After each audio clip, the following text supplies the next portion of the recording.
काम के सिलसिले में राहुल को हमेशा ही इस शहर से उस शहर घूमना पड़ता है। उसे अच्छा तो नहीं लगता, पर सच बात बताएं तो बुरा भी नहीं लगता। महीने के अंत में जो सैलरी मिलती है उससे अच्छी खासी ज़िंदगी गुजर जाती है। कंपनी का दिया हुआ फ्लाइट का टिकट और साथ में होटल में रहने की सारी सुविधाएं उसने कभी इमेजिन भी नहीं किया था कि इतने गरीब फैमिली से होने के बावजूद उसके पास आज इतना सब कुछ होगा। उसकी कड़ी मेहनत और उसकी लगन ने आज उसे इस मुकाम पे आकर खड़ा किया है। वो जानता था कि पढ़ाई लिखाई सबसे ज़्यादा इम्पोर्टेंट होती है। गरीबी क्या चीज़ होती है वो भी उसे पता है, इसलिए वो अपनी सैलरी से कुछ हिस्सा कुछ एनजीओज़ को भी देता है और कुछ वृद्धाश्रम को भी। राहुल के इसी स्वभाव से उसकी गर्लफ्रेंड भी उस पर बहुत नाज करती थी, लेकिन गुस्सा भी बहुत होती थी क्योंकि राहुल एक जगह टिकता ही नहीं था। कॉल करना तो दूर की बात, 2-3 दिन में शायद एक मैसेज जाता था राहुल की तरफ से निशा के लिए। निशा उसकी गर्लफ्रेंड। इस बार उसे काम के सिलसिले में महाराष्ट्र जाना पड़ा। महाराष्ट्र में इस बार क्या काम था वो खुद भी नहीं जानता था। बस इतना जानता था कि उसके पास एक पार्सल है, उसे कहीं तक पहुंचाना है और साथ में कोई आने वाला है जो उसे होटल में मिलने वाला है। और मिलने के बाद थोड़ी बहुत मीटिंग होगी, कुछ और जगह जानी होगी। बस 3-4 दिनों की काम है। लेकिन राहुल ये जानता था कि काम बहुत ही कम है, तो इस बार उसने सोच रखा था कि वो मुंबई घूमेगा। लेकिन उसकी हर सोच धरी की धरी रह गई जब मुंबई में तेज़ी से बारिश शुरू हुई, और वो भी तब जब राहुल का सारा काम 2 दिनों के अंदर अंदर ही ख़त्म हो चुकी थी। प्लानिंग तो उसने ये की थी कि वो तीसरे दिन पूरा महाराष्ट्र घूमेगा, लेकिन ये ना होने पर उसे बहुत बहुत बुरा लगा। होटल के रूम पे बैठकर वो इस बारे में सोच ही रहा था कि अचानक डोरबेल बजी। रात के 2 बजे कौन डोरबेल बजा सकता है, ये सोचकर राहुल थोड़ा हैरान हुआ। फिर उसने सोचा हो सकता है कि कोई इम्पोर्टेंट हो या फिर रूम सर्विस या कुछ और। इस फ्लोर पे कोई है नहीं, ये तो राहुल को बताया गया था। आज ही सब लोग डिपार्चर कर चुके हैं, तो राहुल ने सोचा शायद इसीलिए होटल के स्टाफ उससे पूछने आए होंगे कि उसे कुछ ज़रूरत है या नहीं, या फिर कुछ और। वो जल्दी जल्दी दरवाजे की तरफ गया और बिना देखे ही उसने दरवाज़ा खोल दिया। बाहर उसे कोई नहीं दिखा, लेकिन अचानक उसकी नज़र दरवाज़ा बंद करते वक्त कोने में बैठी एक औरत की तरफ पड़ी। एक औरत जो ठीक उसके दरवाजे के करीब बैठी हुई थी, जमीन पर बैठी हुई औरत। थोड़ा तो राहुल सोच में पड़ गया कि कौन है। ठीक तरह से शक्ल भी नहीं देखी जा रही थी क्योंकि वो औरत बैठ के रोए जा रही थी। राहुल ने पूछा, एक्सक्यूज मी, आप कौन हो? आपने बेल बजाई? वो औरत धीरे धीरे अपना सर ऊपर करती है और राहुल की तरफ देखकर अपनी रोती हुई आंखों से बस कुछ कहने की कोशिश करती है, लेकिन बोलती नहीं। राहुल दोबारा पूछता है, जी आप रो क्यों रहे हो? कुछ हुआ है तो आप बता सकते हो, कहिए।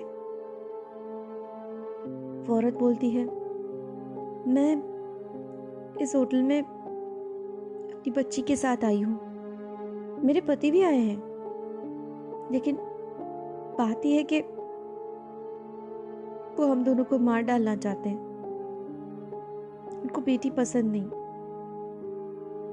आप अगर मेरी छोटी सी आशु को अपने कमरे में आज रात के लिए रख दे तो बड़ी मेहरबानी होगी।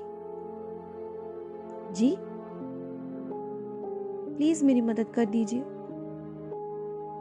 राहुल ने कहा, लेकिन आप होटल के स्टाफ को क्यों नहीं बताते? नहीं नहीं, मेरे पति बहुत पावरफुल है, उनके पास बहुत पैसे हैं, वो सबको मना लेंगे या कुछ और हो जाएगा, फिर किसी और होटल में ले जाकर हम दोनों को वैसे ही मार डालेंगे। आप प्लीज हमारी मदद कीजिए, आपका यह एहसान जिंदगी भर नहीं भूलूंगी। राहुल ने कहा, ठीक है, कहाँ है आपकी बच्ची? अभी लाती हूँ उसे, आप यहीं रुकिएगा। हाँ, बोलकर वो औरत भाग गई। राहुल देखता रह गया जब वो औरत दौड़ रही थी। उसने ये नोटिस किया कि शायद उसके पैर में भी जख्म है। कैसे कैसे लोग होते हैं इस दुनिया में। बेचारी बहुत अकेली है। लेकिन राहुल ने सोचा, सिर्फ बच्ची ही क्यों, उसे तो इस औरत को भी जगह देनी चाहिए। यही सोचकर वो वेट कर रहा था। अचानक वो औरत वापस आई, साथ में उसकी छोटी सी, शायद 6 साल की बेटी होगी। राहुल के सामने आकर खड़ी हो गई। वो औरत बोली, भाई साहब, ये है मेरी बेटी, देखिए कितनी मासूम, कितनी प्यारी है, आप इसे रख लेंगे ना? जी हाँ, लेकिन मेरे ख्याल से आप भी यहाँ रह सकती है, मुझे कोई प्रॉब्लम नहीं। लेकिन मैं तो, आप रह जाइए, कोई प्रॉब्लम नहीं है, आइए अंदर आइए। जी, आपने इसको रख लिया, ये काफ़ी है मेरे लिए, आप भी अंदर आइए, कोई प्रॉब्लम नहीं है, कहा ना मैंने। अपने भाई कहा है तो बहन मान ही चुकी है अपने आप को, अंदर आ जाइए। वो थोड़ी हिचकिचाई, लेकिन बाद में आखिर मान ही गई, अंदर आई। बातों ही बातों में राहुल को पता चला कि उसका नाम उर्मी है। वेस्ट बंगाल की एक बहुत ही रिच फैमिली से बिलोंग करती थी। माँ बाप ने सारे पैसे इस औरत के नाम करके उसकी शादी उसके पति से करवाई। पति भी ऐसा जो बहुत ज़्यादा रिच था, लेकिन उसके लालच ने उसे मार डाला। राहुल को सब कुछ पता चला। धीरे धीरे उर्मी ने सब कुछ बताया। उसने यहाँ तक के कहा कि आशु के पैदा होने से पहले सब कुछ पैसों के ऊपर से ही जाता था, लेकिन जब आशु पैदा हुई तब से लेकर आज तक उर्मी को बहुत मारा पीटा जाता था। उसके ससुराल वाले, उसके पति, हर कोई उसे पीटता रहता था, मारता रहता था। ये सब बातें सुनने के बाद राहुल ने बस एक बात कही, आप डरिए मत, आपकी जिम्मेदारी हमारी। मैं वैसे कुछ एनजीओज को जानता हूँ, अगर आप चाहो तो वहाँ रुक सकते हो या फिर अपने घर जा सकते हो, मैं उसका भी आपके लिए बंदोबस्त कर सकता हूँ। उर्मी बोल उठी, नहीं भाई साहब, आपने जो किया है वो काफ़ी है मेरे लिए, आगे करने की कोई ज़रूरत नहीं। बस मेरी बच्ची के लिए कुछ अगर कर सके तो वो काफ़ी होगा मेरे लिए। आपकी बच्ची के लिए आप तो उसके साथ भी रह सकते हो। काश ऐसा हो पाता। जी जी, आप नहीं समझोगे, वैसे आप बहुत नेक काम करते हो। अगर मेरी बच्ची को पढ़ाई लिखाई अच्छे से आई ना, तो पहले वो शादी नहीं करेगी, पढ़ लिख कर कुछ बन जाएगी, ताकि उसे मेरी तरह इस तरह जूझना ना पड़े। राहुल बोल उठा, लेकिन आपके पति के बारे में आपको पुलिस में एफआईआर केस करनी चाहिए, उसके खिलाफ। उर्मी बोली, नहीं, अब उसकी कोई जरूरत नहीं पड़ेगी। जी, छोड़िए ये सब बात, आप सो जाइए। बस मेरी बच्ची आपकी जिम्मेदारी है, ये अगर आप मान ले तो बड़ी मेहरबानी होगी भाई साहब। राहुल ने कहा, आप बिल्कुल निश्चिंत रहिए उर्मी जी, मैं आपके और आपके बेटी के लिए जरूर कुछ करूंगा। जी। राहुल उर्मी को अपने बिस्तर पे सोने के लिए कह के खुद सोफे में जाके सो पड़ा और फिर सोचता ही रह गया, और कितने जुल्म होंगे लड़कियों के ऊपर। सेलिब्रेशंस तो आज भी होती है, daughters day, mothers day, sisters day, पता नहीं कौन कौन सा दिन। नवरात्रि भी मनाते हैं, दुर्गा पूजा, देवी की आराधना, बहुत कुछ किया जाता है। लेकिन आखिर में बात वही जाकर रुक जाती है जहाँ से सैकड़ों साल पहले भी होता और आज भी होता है। औरतों की इज्जत करना समाज के कुछ भेड़िया आज भी नहीं जानते। राहुल को बहुत गुस्सा आ रहा था। उर्मी ने कहा तो था कि उसके पति के खिलाफ कुछ नहीं करना है, लेकिन राहुल ने सोचा कि थोड़ा वक्त जाने के बाद वो जरूर इसके खिलाफ कुछ करेगा। किस बेरहमी से इस औरत को पीटा गया है, और इसकी बच्ची, इतनी मासूम सी, इतनी प्यारी सी बच्ची के ऊपर कोई कैसे।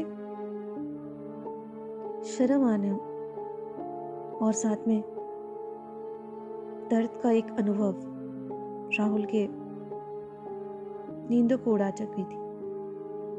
फिर भी पता नहीं कभी इसी सोच में उसकी आंख लग गई। आंख तब खुली जब सुबह दरवाजे पे उसने दोबारा बेल सुनी। राहुल आंखें खोला और बिस्तर की तरफ सबसे पहले उसकी नजर पड़ी। आशु तो है, लेकिन उर्मी जी कहाँ है? फिर सोचा शायद वॉशरूम गई होंगी। राहुल हड़बड़ी में उठकर दरवाजे की तरफ गया और दरवाज़ा खोलकर उसने देखा कि होटल के स्टाफ और साथ में मैनेजर भी खड़े हैं। जी मिस्टर राहुल,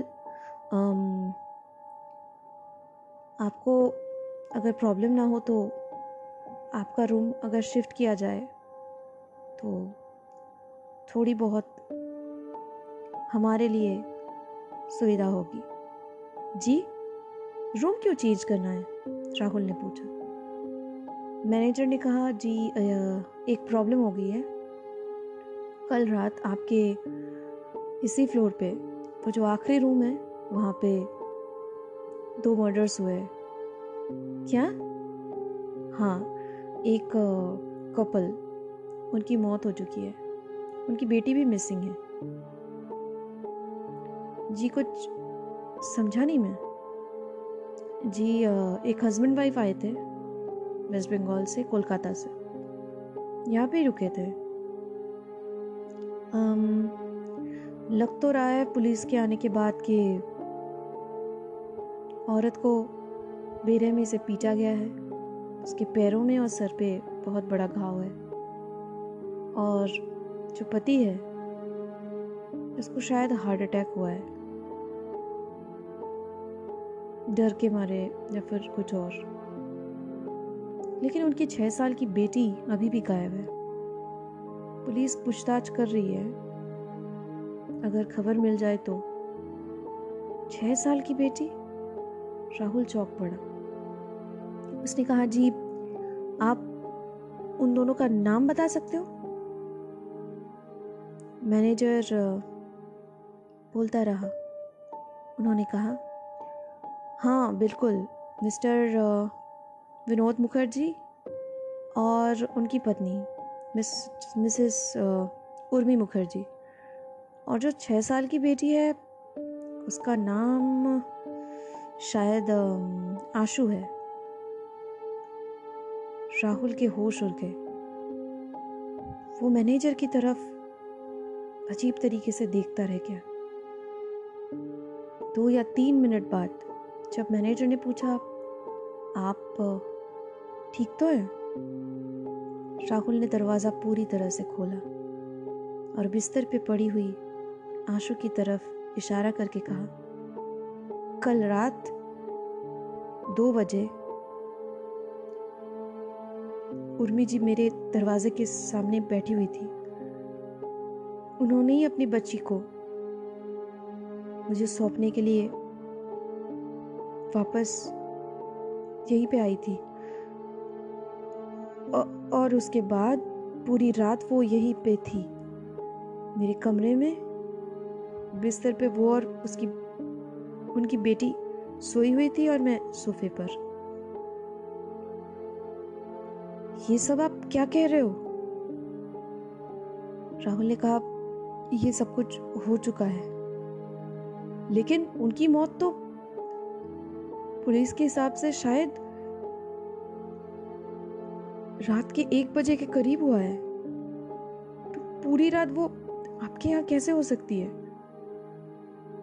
मुझे खुद नहीं पता। इतना बोलकर राहुल चुप हो गया। केस बहुत दूर तक चली। आखिर उर्मी को इंसाफ मिला।